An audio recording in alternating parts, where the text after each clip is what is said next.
Hello and good morning. I would like to talk about my project. What will my software do?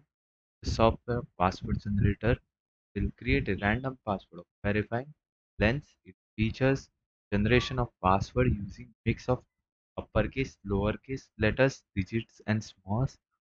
Checking password strength against their criteria, counting the number of strength criteria passed.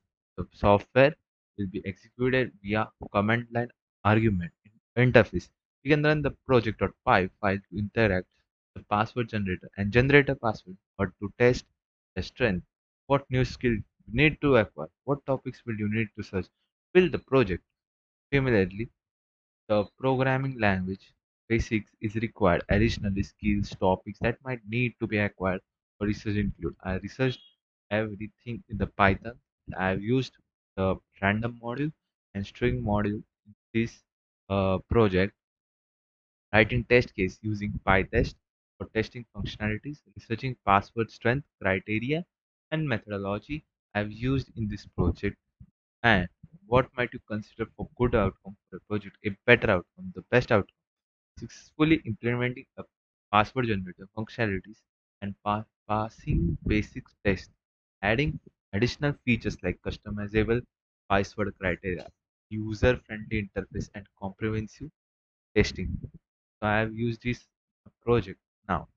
The code I've used it import random import string, two random modules. One random module and one string module my code.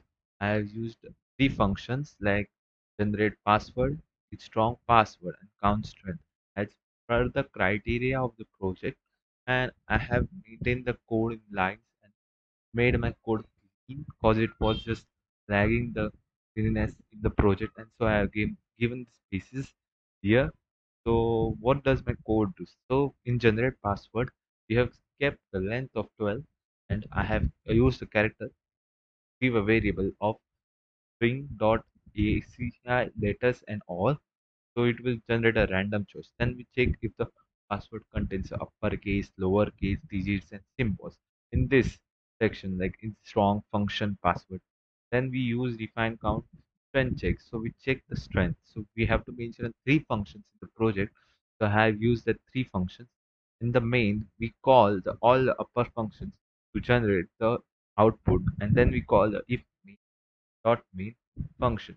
This is my project for cs50 Python. Thank you.